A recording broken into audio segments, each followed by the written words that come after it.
Mr. Chairman, when the House rose yesterday, I was dealing with the criticism and strong condemnation made by my honorable friend Dr. Kuzru against the conduct of ministers when they go out for election campaign on behalf of their party candidates. The language he used was, of course, strong, and it is open to any member to use such language as he considers proper.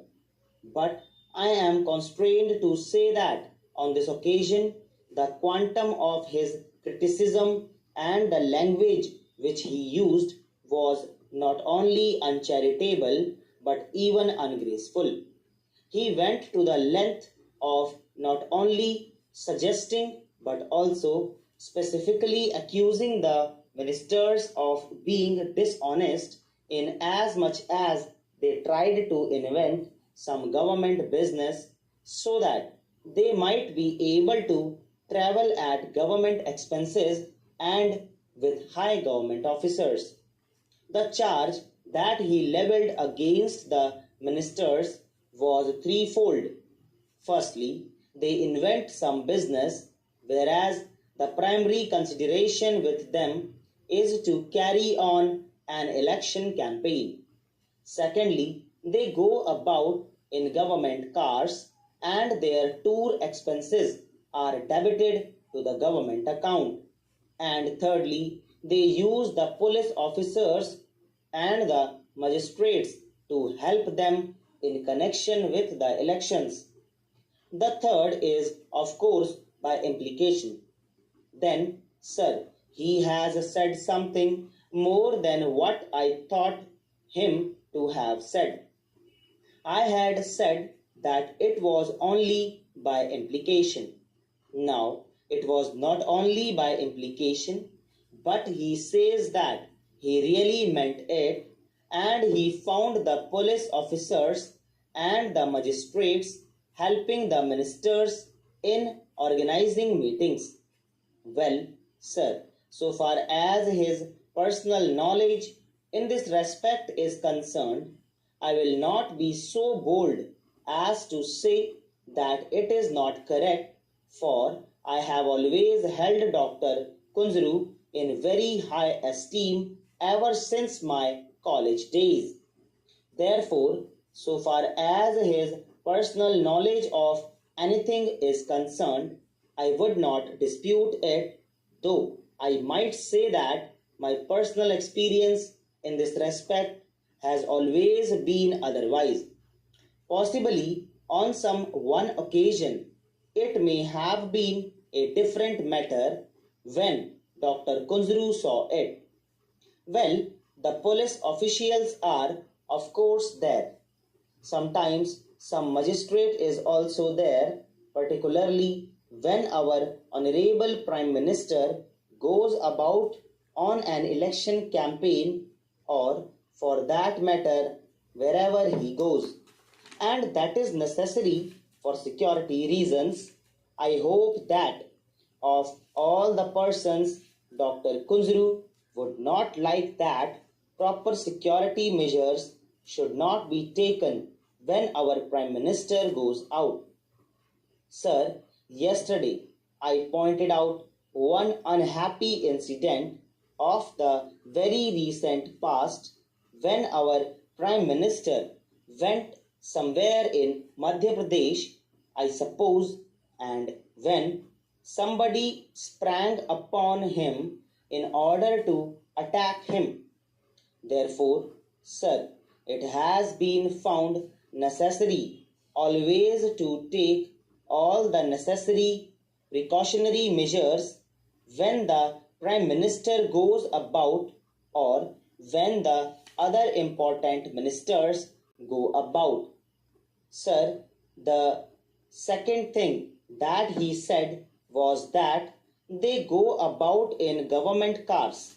It is indeed an astounding proposition coming as it does from Dr. Kunzru. But I am sure even he would not say that he has seen any minister going about in a government car when on an election campaign. The ministers, surely all of them at the center at least, have their own cars. Of course, they are lent money by the government, but then they have to pay it back in installments, and the wear and tear thereof is all being borne by the ministers themselves.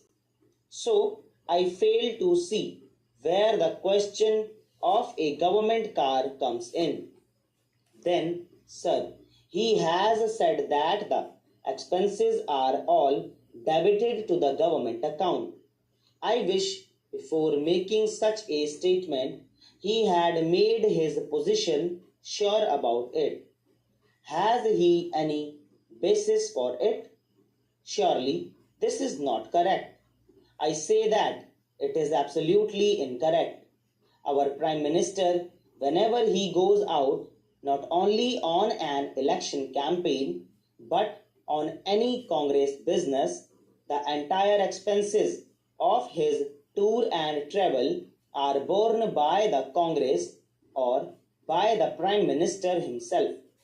In the year 1952, when he went around the country on the election campaign, every single rupee of the expenditure was borne by the All India Congress Committee.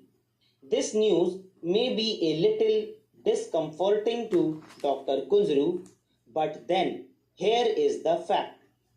Whenever he went on such a business, the charges were borne by the All India Congress Committee.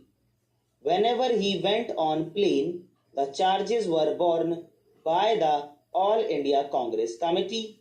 The halting charges, for instance, and all the travelling expenses, not only of himself, but also of any one of his colleagues if he happened to be with him. This is so not only in the case of the Prime Minister, but even in the case of other ministers. Whenever they go out on Congress business, they are sent out by the Congress committee, and their entire expenses are borne either by the All India Congress Committee or by the ministers themselves.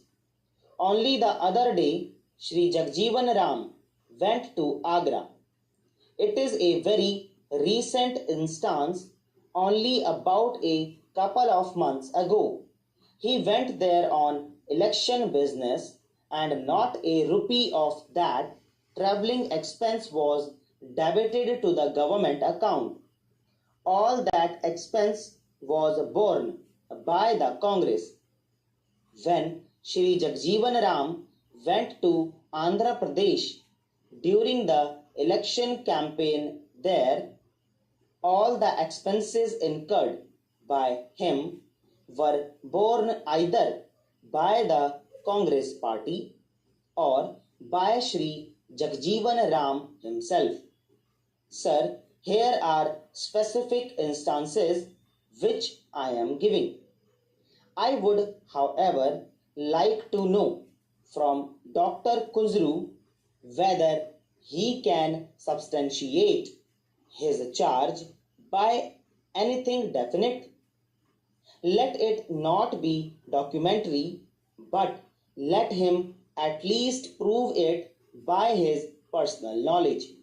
If he says that, I will be prepared to admit that on some occasion it may have been so. But has he got personal knowledge with respect to even one single instance? So दोस्तों, इसी के साथ आज की तीनों discussion पे